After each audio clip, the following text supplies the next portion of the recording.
अब बढ़ते हैं अगली खबर की ओर, जो कि भारत की साख और व्यापार जगत की एक बड़ी खबर है। भारत की औद्योगिक तरक्की से आजकल जिस तरीके से भारत की बड़ी अर्थव्यवस्था बनती जा रही है, वो आज दुनिया में चर्चा का विषय है। हम ये बताना चाहते हैं कि औद्योगिक तरक्की से दुनिया हैरान है। भारत बहुत तेजी से दुनिया की तीसरी बड़ी अर्थव्यवस्था बनने के मुहाने पर है। भारत की ये तरक्की में आम आदमी से लेकर बड़े से बड़े उद्योग समूह की बड़ी भूमिका है, और इनमें से एक है अडानी ग्रुप, जिसकी तरक्की देश की आर्थिक तरक्की और नए रोजगार तैयार होने से सीधे जुड़ी हुई है।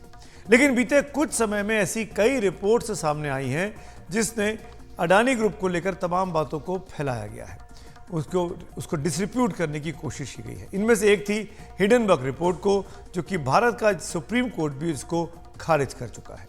अब ऐसी एक बार फिर से कोशिश एक और एकतरफा और तथ्यों से परे रिपोर्ट के अंतर्राष्ट्रीय अखबार फाइनेंशियल टाइम्स में छपी है। OCCRP यानी organised crime and corruption reporting project के हवाले से इस रिपोर्ट में दावा किया गया है कि अडानी ग्रुप ने 2014 में घटिया क्वालिटी के कोयले को इंडोनेशिया से सस्ती दरों पर खरीदा और उसे कहीं ज्यादा महंगा और बेहतर क्वालिटी का कोयला बताते हुए Tamil Nadu generation and distribution company यानी टैंगको को बेच दिया। यही नहीं, रिपोर्ट में इस मामले को भारत में वायु प्रदूषण से सीधे तौर पर जोड़ दिया गया और लांसेट की रिपोर्ट के हवाले से कहा गया कि भारत में हर साल 20 लाख लोग वायु प्रदूषण की वजह से जान गंवाते हैं। ऐसी कुछ और रिपोर्ट्स का भी जिक्र इसमें किया गया है।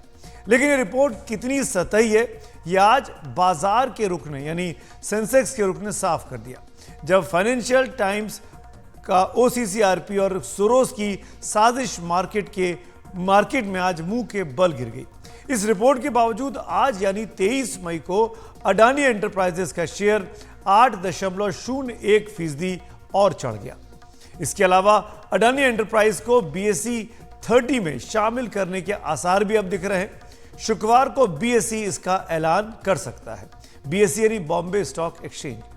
इसके अलावा आज ही अडानी पोर्ट्स 4.72% ऊपर चढ़ा, अडानी पावर 2.79% ऊपर चढ़ा, अडानी टोटल गैस 2.30% ऊपर चढ़ा। बाजार के एक विशेषज्ञ एक एक खबर पर पैनी निगाह रखते हैं और इस रिपोर्ट पर बाजार को यकीन नहीं हुआ, क्योंकि इसमें लगाए गए आरोप बेबुनियाद थे। इसीलिए लगातार अडानी के ग्रुप के शेयर्स आज ऊपर चढ़े हैं। फाइनेंशियल टाइम्स की इस रिपोर्ट की पड़ताल करते हुए global financial services firm Centaur ने भी एक रिपोर्ट छापी है। इस रिपोर्ट में अडानी ग्रुप के हवाले से कहा गया है कि Tamil Nadu generation and distribution company यानी टैंगको को यह परचेज ऑर्डर एक फिक्स्ड प्राइस कॉन्ट्रैक्ट था, जिसे कंपनी ने खुले प्रतियोगी वैश्विक बिडिंग प्रक्रिया में जीता था। अडानी कंपनी पहले से तय कीमत पर कोयला Tamil Nadu generation and distribution company को सप्लाई करने को प्रतिबद्ध थी। टैंगको ने यह कीमत इसीलिए तय की थी ताकि वो भविष्य में कोयले की कीमतों में होने वाले बदलाव से खुद को सुरक्षित रख सके। इस टेंडर के तहत 5,800 से 6,700 ग्रॉस कैलोरीफिक वैल्यू का कोयला ही सप्लाई किया जा सकता था। अगर सप्लायर ने इससे कम गुणवत्ता का कोयला सप्लाई किया जाता तो पेनल्टी लग सकती थी। आपको बता दें कि ग्रॉस कैलोरीफिक वैल्यू कोयले की प्रति किलोग्राम कैलोरी के आधार पर तय की जाती है। अगर प्रति किलोग्राम कोयले की कैलोरी कम होगी तो कोयले की क्वालिटी घटिया बताई जाएगी, और अगर कैलोरी ज़्यादा होगी तो क्वालिटी अच्छी होगी। कोयले की क्वालिटी सप्लायर द्वारा टेस्ट नहीं की जाती है, बल्कि सप्लाई लेने वाले प्लांट द्वारा टेस्ट की जाती है, जो यहाँ पर इस केस में Tamil Nadu generation and distribution company है। इसीलिए यह कहना विश्वास योग्य नहीं है कि अडानी ने कम गुणवत्ता का कोयला खरीदकर उसे बेहतर गुणवत्ता का बताते हुए बेचा, क्योंकि कोयले का टेस्ट खरीदार द्वारा किया जाता है और उसी के आधार पर भुगतान भी करता है। यही नहीं, सप्लाई किया गया कोयला 100 GCV पॉइंट्स के भीतर था, इसीलिए उसे पूरे भुगतान योग्य समझा गया। अंत में कोयले के स्रोत को लेकर पूरा जोखिम सप्लायर का रहा, क्योंकि यह एक फिक्स्ड प्राइस कॉन्ट्रैक्ट था। फाइनेंशियल टाइम्स ने अपनी रिपोर्ट में कस्टम्स और डायरेक्टरेट ऑफ रेवेन्यू इंटेलिजेंस यानी DRI की रिपोर्ट का भी जिक्र किया है। यह ध्यान देने वाली बात है कि कथित 2012 से 2014 के दौर में डीआरआई और कस्टम ने सभी कोयला आयातकों पर आरोप लगाया था कि वो आयात किए गए क्वालिटी को कम करके बताते हैं और वो ज़्यादा कस्टम ड्यूटी की मांग कर रहे थे।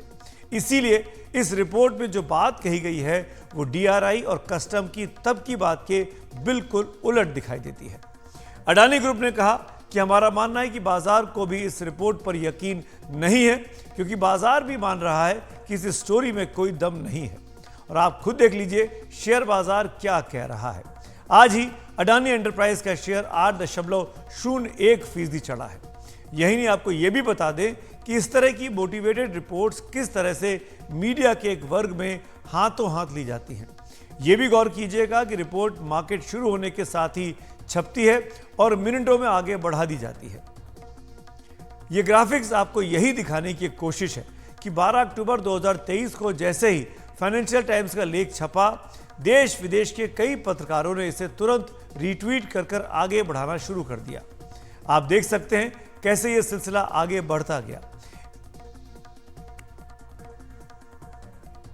आप देखिए कैसे अल सुबह 4:30 बजे साजिश का इंटरनेशनल मकर जाल एक्टिव हो जाता है और कुछ ही देर में भारत समेत दुनिया भर में यह फैल जाता है।